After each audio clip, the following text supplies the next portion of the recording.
Everyone's already read this, everyone's already talked about this, but I haven't. And I've been getting a serious case of FOMO. And nowadays you can't do anything without making it content. So I'm going to go ahead and read UC Davis's COVID policies for the first time on camera. So let's get started. All right, it's almost like just a year ago I was doing the same thing. Yeah, no, I was. This happened last year too. UC Davis will return to primarily in-person instruction for fall 2021. Keyword primarily, which means, there's could be secondary or tertiary things going on in the background, but no one cares about a silver or bronze medal. Let's keep it primary. As we prepare for that return, we do so knowing that some aspects of our teaching environment will be new and challenging. However, many of our time-tested methods for managing classrooms and instructing and mentoring students are still applicable. This page is designed to help you adjust by addressing some of the questions and concerns that many of you have raised. It is by no means a complete list. We will add more information as new questions are posed. We will modify our answers if public health guidelines changed. So this is basically saying, yeah, you guys keep asking us questions. So here's this site, this link we can keep sending you to answer those questions. Hopefully it's comprehensive, but remember, all of this is kind of penciled in. Nothing is really in pen, okay? So we can change it. Remember that. But Davis, you said this all that time ago. Right. But I penciled it in, remember? I said, maybe. This is like when you give your friend advice, but at the very end you say, but I don't know, just to kind of cover your ass so you don't get in trouble. Instructor Responsibilities. Okay, I've never heard of those before. I'm sorry. Sorry, I don't know why I said that. As an instructor, you are expected to be fully vaccinated before the start of classes or hold an approved exception for religious or medical reasons. And that's on God. Literally, like for religion, you can just not be vaccinated. So monitor your systems and stay home if you're feeling sick. Take the daily symptom survey to access campus facilities. Yeah, if you're sick, we don't want you coughing and snotting on us. Just stay quarantined over there, you sicko. Have a backup plan in the event you are feeling sick and unable to teach in person, and encourage students to have a plan as well. What? Things could go awry. Make sure you plan for that. Oh, what's the plan? Oh, we're not going to tell you. That's your job. Well, it's not your job. Your job is to teach, but now this is also your job. Teach in person unless you have pre-approval for remote instruction, but be prepared to pivot to remote instruction if directed by the academic senate. Okay, so there's language in here about expecting to go remote. Okay, leaving the door open. Interesting. Help enforce campus public health policies with your students. The Central Campus Administration is responsible for reviewing vaccination status and clearing students to return to campus. Okay, so they're delegating responsibility. They're like, don't you dare ask us. These people are doing it. Okay, ask them. Test regularly as directed by campus guidelines. Testing is available at the ARC testing kiosk in Davis and at the Administrative Services building in Sacramento. As if we didn't have enough tests already. Okay, student humor. We love it. Assist in the contact tracing process and review any positive COVID-19 diagnosis for yourself and or members of your household. Due to privacy concerns, you should not communicate information about positive cases that could disclose anyone's personal health information. Okay, so I've been seeing emails about this for the past month where if you know someone that has COVID, or like if you have COVID, you report it and then they'll send out a report with all the instances. And in the past 2 weeks, there's been 20 plus of them and no one's on campus yet. So I'm like, how is that happening? But I learned in statistics, the higher the sample size, the better. So I'm sure when more students get here, that probably won't be an issue. I'm sure with more students showing up, the numbers will probably fix themselves. Follow CDC guidance for domestic and international travel and stay up to date on university travel rules. Okay, so just follow the rules, I guess? Student responsibilities. Oh boy, here we go. It's always me that's got to do something, huh? I'm going to the office hours, I'm taking the test, I'm doing the homework. I mean, do I have to do everything around here? Monitor your symptoms and stay home if you're feeling sick. Take the daily symptom survey to access campus facilities. Yes, so if you weren't paying attention to your body before, maybe do. And again, if the tap is leaky right there, maybe stay home, okay? No one wants to see you in your snot bubbles, okay? Be fully vaccinated before the start of classes or hold an approved exception for religious or medical reasons. Additional time is granted to students who will have no access to a vaccine before arriving on campus. Okay, this makes me feel better, everyone's going to be vaccinated. Unless their religion says they don't have to be. Then, they won't be. But, everyone else is going to be vaccinated. So, I feel great. God will protect me. Okay, sorry. I don't get the additional time is granted thing though. Like, do students start classes later? No, that doesn't make sense, right? What is the additional time? I don't know. Wear face coverings indoors and in mass transit. Unvaccinated students must also wear face coverings outdoors in crowded places. Okay, this is good because you can only catch it indoors and in mass transit. So that is perfect. Test regularly as directed by campus guidelines. Testing is available at the ARC testing kiosk in Davis and at the Administrative Services building in Sacramento. Students will face disciplinary action if they are out of date with testing requirements. Interesting. I wonder what that means. Like a spanking? You get 5% taken off a test. They're like, anyone out of date with testing requirements isn't very smart, so we should let your test scores reflect that. 5%. Just off the top. Eat only in designated areas and never in classrooms. Okay, I'm used to this. You know, I was never allowed at the cool kids table, so this is par for the course. Students may remove their masks very briefly to drink while in class. That's really funny. That means I'm going to make all my food into smoothies. I'm going to take a cheeseburger and just blend the shit out of that, and then boom, cheeseburger smoothie. And now I can have a cheeseburger in class. And this also begs the question, right? Can you eat astronaut food? Because that's not really like a food. It's more like a liquid, but it's not. It's astronaut food. So I'm curious, you know, why they didn't cover astronaut food. It's kind of a gray area I wish they would have addressed. Frequently asked questions. Ooh, okay. First section, classroom management. Can I request to see my students' daily symptom survey results? Ooh, okay. Instructors may check daily symptom survey results when feasible prior to starting class as a tool to track compliance with testing and vaccine policy. Read more about using the DSS to track compliance. Only students with approved status are allowed to access university-controlled facilities. It says instructors may check it when feasible. That's really funny. When feasible. So like whenever you decide you should. What can I do? Oh my god, that's a lot. Okay. What can I do if a student refuses to wear a face mask covering in my class or lab? The instructor's response should be similar in circumstance and consistent in manner to handling other disruptive behaviors during a class. Ooh, okay. So, rock, paper, scissors to see who's right. Right? Isn't that how things are handled? Recommended steps for escalation are as follows. Ooh, I don't even think I know this. Remind the entire class that there is a uniform masking requirement for the duration of class. Example, I'll proceed once all of us have our mask properly in place. Oh, wow. Okay, so the teacher, we're getting back to kindergarten. They're going to like count down. They're going to be like, the count of 1, I want all those face masks on. Okay, 5, 4, 3, Jonathan, 2, Haley, 1, Aaron.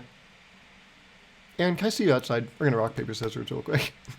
Encourage students to help urge fellow students to keep face coverings properly in place. Ooh, okay, it's like a pyramid scheme of mask wearing.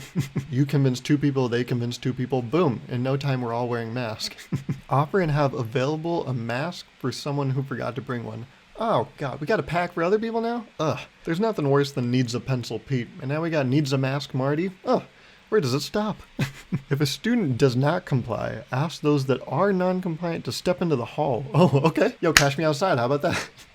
Begin with explaining responsibility to maintain the safety of the classroom/lab and compliance with policy. Inform the student that if there is an accessibility or medical reason that prevents them from wearing a mask, then they should contact the Student Disability Center about the accommodation process. If a student has already been granted an accommodation, then the student should inform you of that and have documentation sent by the SDC. Ah man, this accommodation stuff's a little interesting because there's some people that just don't have to wear masks. Otherwise, the student can choose to re-enter the classroom/lab and wear a face covering, or if they refuse to comply with policy, leave.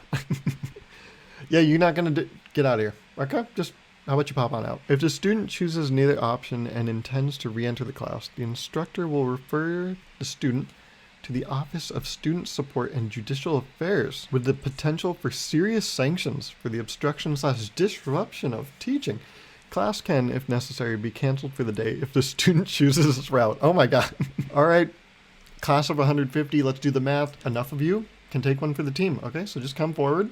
I got a quick Lincoln for you. You know, a $5 with your name on it. Well, Lincoln's name is on it, but It's all yours. Am I allowed to ask my students or teaching assistants if they're fully vaccinated? Instead of asking for vaccination status, we recommend that you request to view the daily symptom survey results. The Central Campus Administration is responsible for reviewing vaccination status and clearing students, academics, and staff to return to campus. Ah, interesting. So it's like, don't just bring that question on them, kind of beat around the bush. Go this alternate method, you know? Like, you can never ask someone about their politics, but you can kind of drop a hint and be like, so, Texas, huh? How do we feel about that, huh? How do we manage disagreements among students in the event that they have differing viewpoints on all things related to COVID-19? A fist fight, obviously. Next question.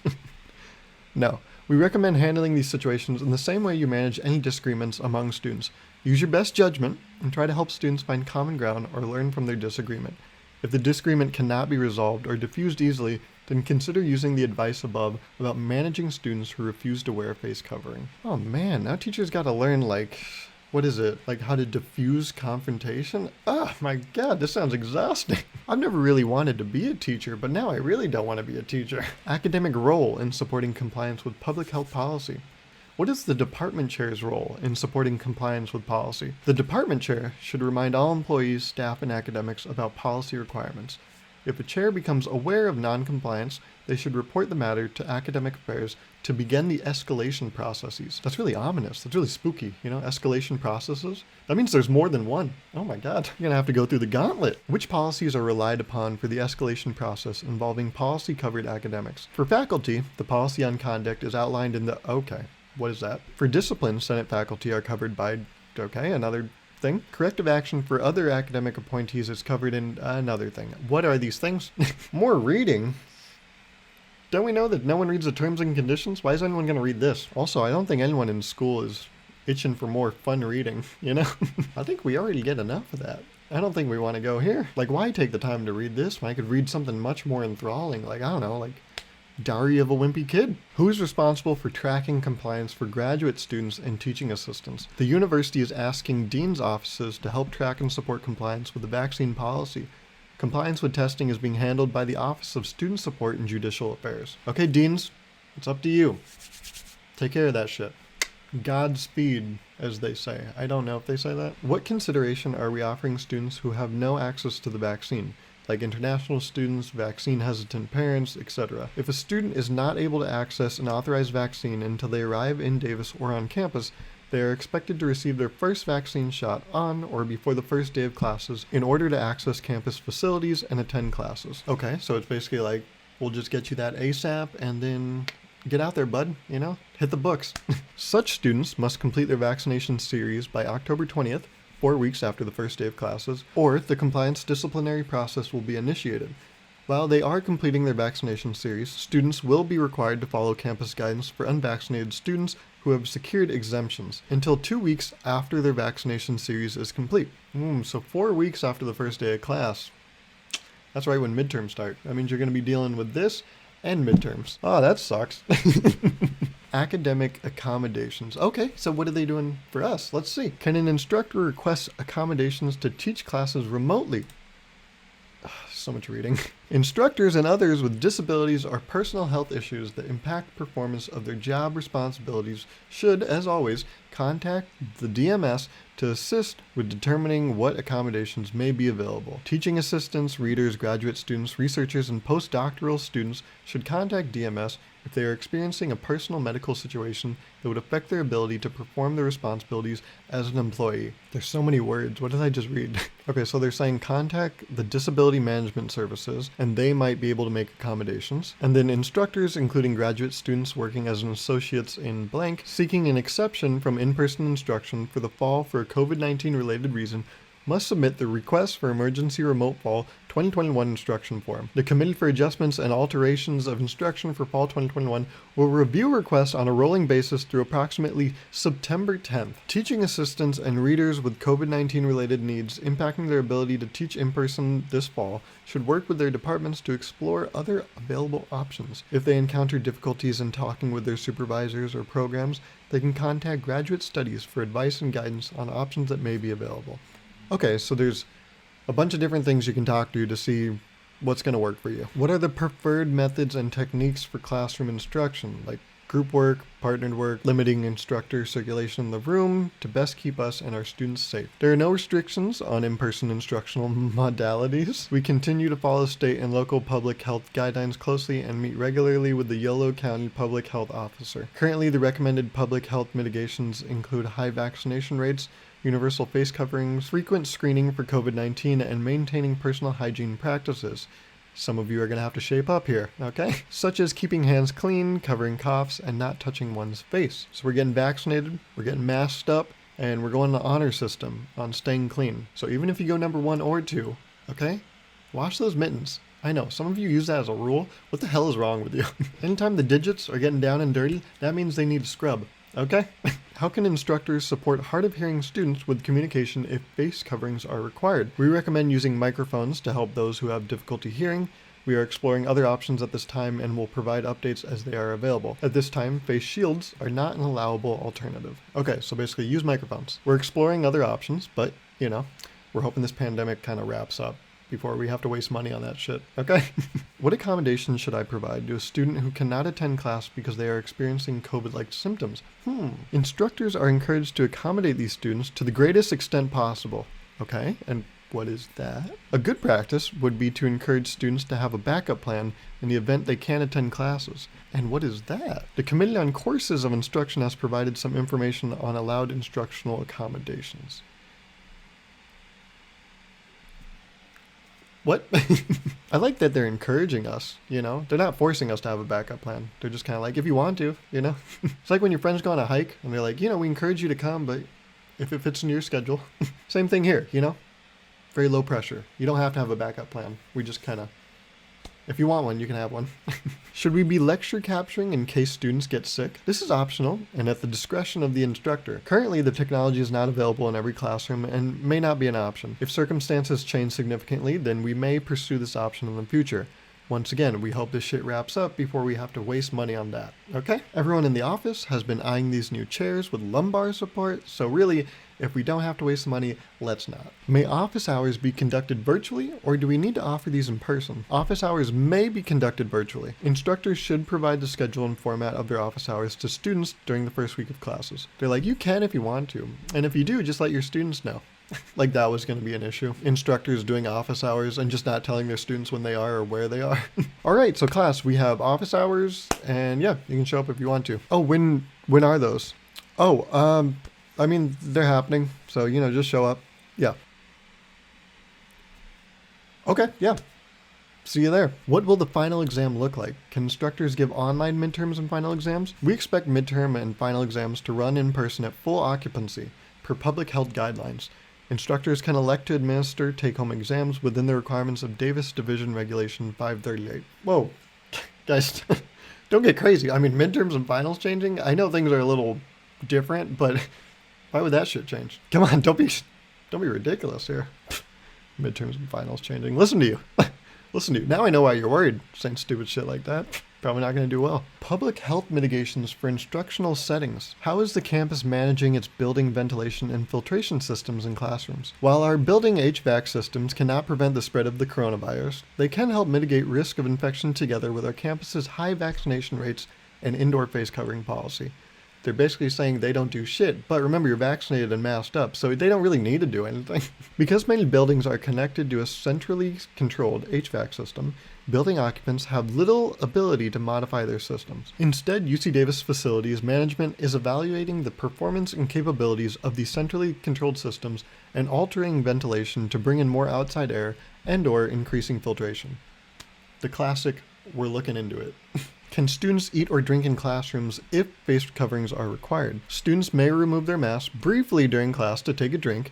They may not eat in a classroom.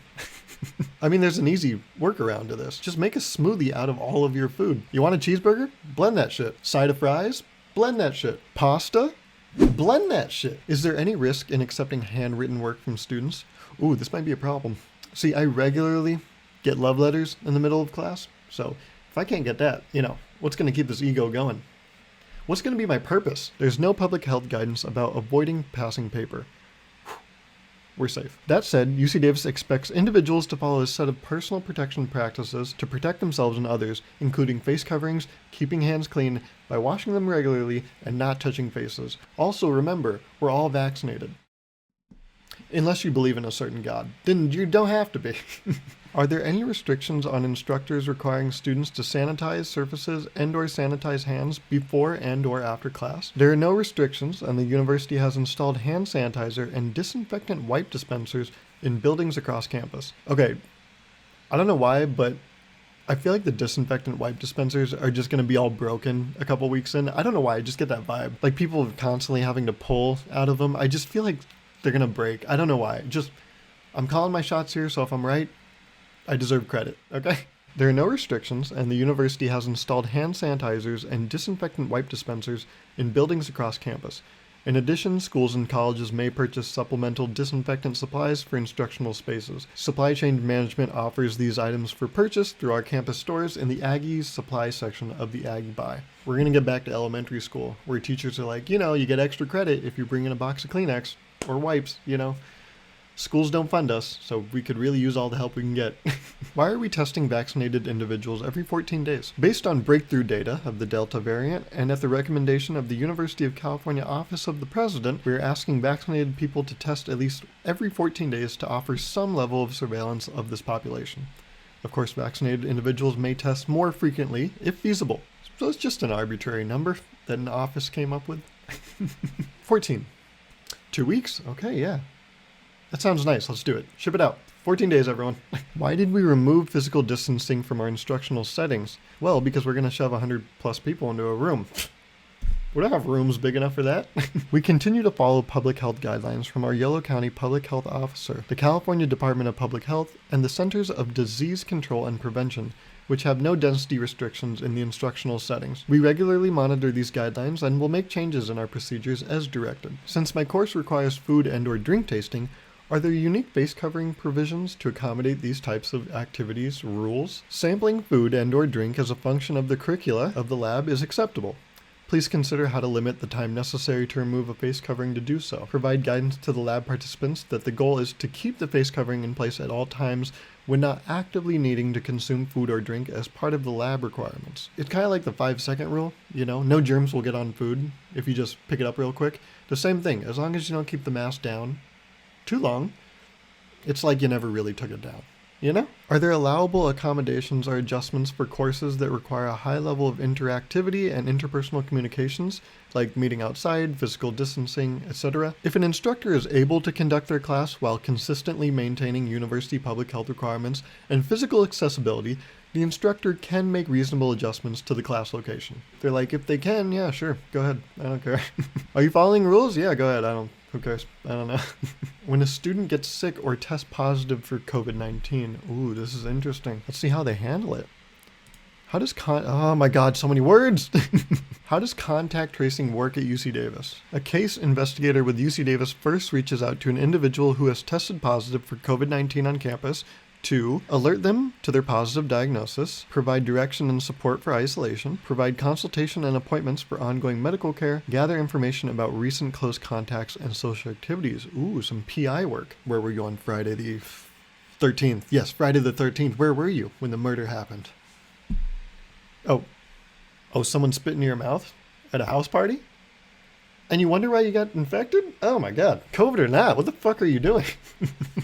As a next step, university contact tracers will reach out to on-campus individuals identified as close contacts to provide guidance on quarantine, testing, and care per public health guidance. The confidentiality of individuals with positive results will be protected, and their name and COVID-19 status will not be shared with close contacts. Employees and students are required to cooperate with the contact tracing process in a timely fashion. Yep, you'll be added to Davis's close friends story, and they'll only share certain information through there. Imagine. A close contact is someone who was within 6 feet of a person infected with COVID-19 for at least 15 minutes over a 24-hour period. An infected person can spread COVID-19 starting from 48 hours or 2 days, in case you're an idiot, before the person has any symptoms or test positive for COVID-19. Depending on the circumstances, close contacts may need to quarantine to prevent secondary spread of the virus. Oh man. Now this is like a pyramid scheme gone wrong, you know? Imagine reaching out to the person you were in close contact with, just like a pyramid scheme. Hey cutie, noticed I was around you yesterday and I have COVID. So you want to read this pamphlet and maybe we take these actions together? If a student tests positive, will they be offered resources to support their isolation? Yes, they will be sent Scooby-Doo fruit snacks to make their isolation more enjoyable. Dude, the blue ones slap, and if you disagree, I disagree with you. None of that agree to disagree bullshit. If you don't think the blue Scooby-Doo fruit snacks are the best, you're just wrong, and I'm not sorry. You should be sorry. Also, nice extra space right there. Yeah, that's right. Calling you out. Let me guess, graphic design is your passion? Okay, bud. Students living both on campus and off campus will be offered housing designated for quarantine or isolation if their primary residence does not allow for effective separation. When it comes to off-campus activities and close contacts, the team will work closely with public health authorities for contact tracing beyond campus. Man, this seems like a lot of work. Like, are they actually going to be able to keep track of all of this? If one of my students tells me privately that they tested positive and that I'm cute, what do I do? Okay, sorry. If one of my students tells me privately that they tested positive, may I tell the rest of the class? No. No one likes a snitch. Oh, and they agree. Look, no. This is a violation of students' privacy and confidentiality. You must wait for the contact tracing process, rely on the university's daily potential exposure notification process, and continue to encourage students to practice personal protective measures, such as wearing face coverings, keeping hands clean, and not touching their face, and getting vaccinated. Remember? Unless their God tells them not to. I also like that this point summarized is kind of like, no one likes a snitch, okay? Have some decorum. Will instructors and students be notified when a student positive for COVID-19 was in class? No. It's going to be like a murder mystery, you know? Ooh, did he have it, you know? And then we'll see who gets sick. Everyone who completes a daily symptom survey within the last 2 weeks will receive a daily report of potential exposure from Campus Ready via email. Close contacts, as defined by the CDC and identified by the individual diagnosed with COVID-19, will be contacted by the case investigators. Oh my God, they're even calling them investigators now. Oh my God, I feel like I'm on my own little crime show, you know? Except in the past year, like millions of people have died in real life. Who in class must quarantine if another student tests positive for COVID-19? Isolation and quarantine is only required if you have been identified as a close contact in the contact tracing process. Oh my God, imagine someone like self-identifying as a close contact to prove that they have friends. The private investigator's like, so you weren't around any of your classmates in class? Okay, interesting. But you have friends? Uh-huh. But not around anyone. Okay. Sure. Otherwise, everyone in the class is instructed to closely monitor for symptoms and test if feasible. Oh my God.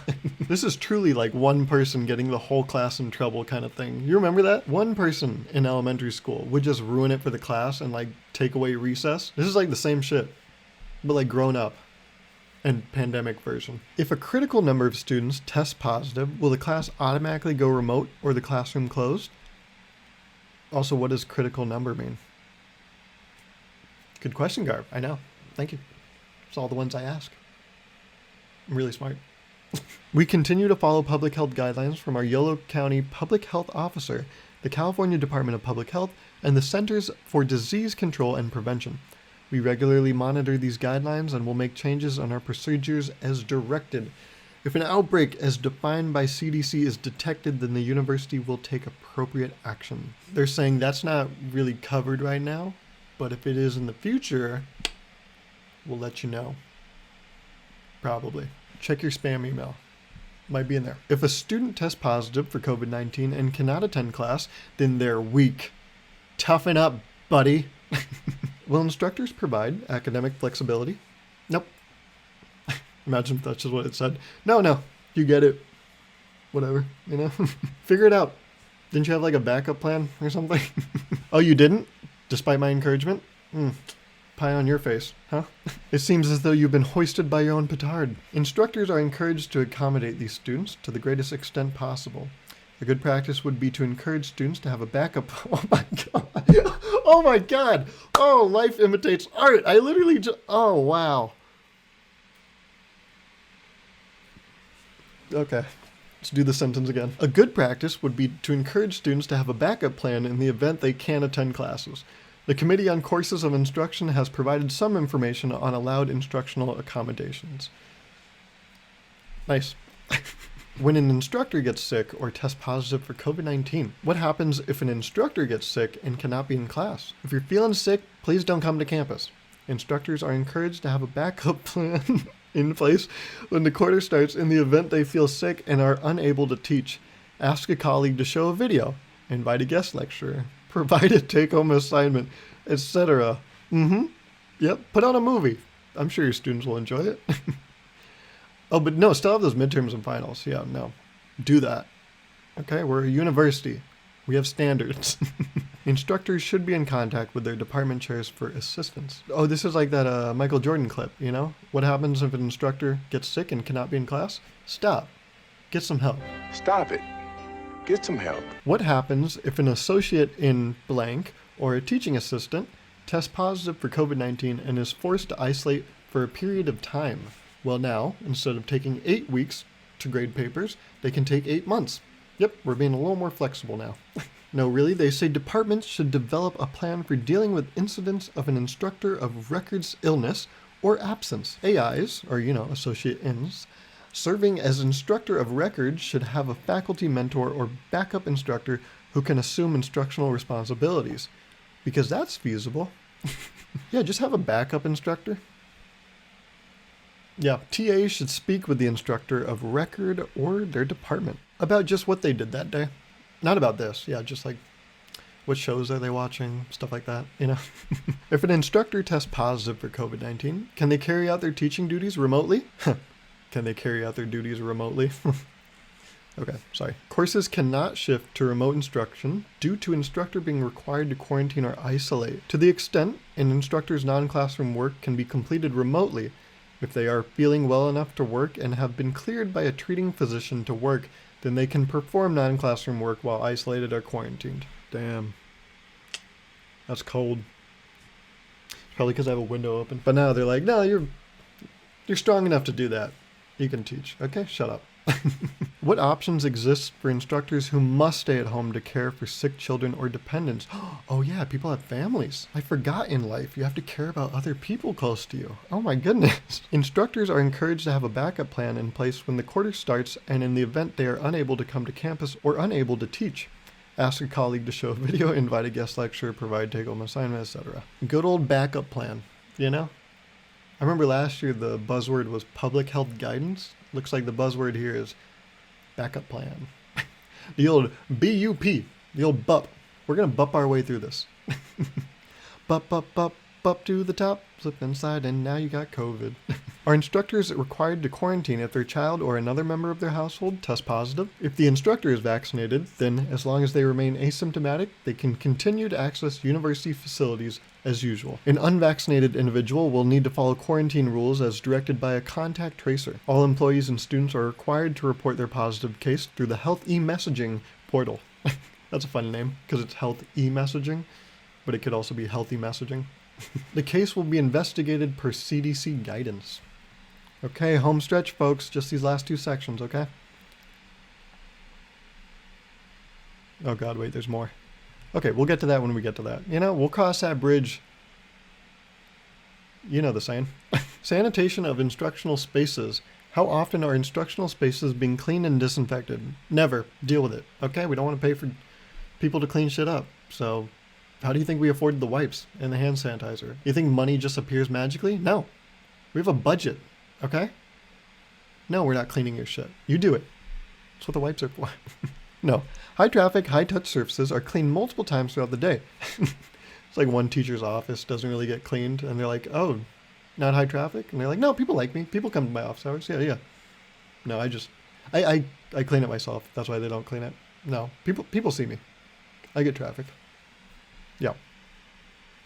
High traffic, high touch surfaces are cleaned multiple times throughout the day. Instructional spaces are cleaned daily using specific disinfectants that are effective against coronavirus. For laboratory locations, researchers will be performing disinfection of equipment and other research-specific items. Read more about custodial services during COVID-19. That's also where you can apply to be a custodian. Because, guys, wow, a lot of them left? Yeah, we didn't think that was going to happen. Can you please apply? If a student tests positive in my classroom, will it be closed and disinfected? Oh, it'll be like one of those shows where like one person gets it and then they have to like quarantine the room, and then it's like this 3-day process where everyone goes crazy. Oh man. We're making entertainment out here, folks. Oh, is this a very real issue that's leaving many lives traumatized? Yeah. That means let's have some fun with it.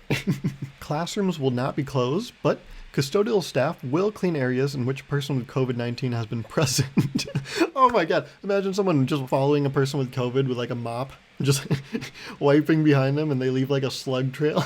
This level of cleaning includes specific disinfectant recommendations effective against coronavirus. For laboratory locations, researchers will be performing disinfection of equipment and other research-specific items. Disciplinary process for students not following policy. If a student has received at least one dose in a vaccine series, but is not fully vaccinated by the start of classes, will they be disciplined? As long as the student is making an effort to become fully vaccinated or to secure an approved exception request, then they will be given the time necessary to do so. If a student receives a vaccine requiring 2 shots, they will have until October 20th, 4 weeks from the first day of classes, to complete their vaccination series, or the compliance disciplinary process will be initiated. Once they have completed sequestration, upon arrival to Davis, then they will be able to move freely around university-controlled facilities. They will be required to adhere to 4-day testing and face covering requirements, and will continue to receive notices until they are fully vaccinated.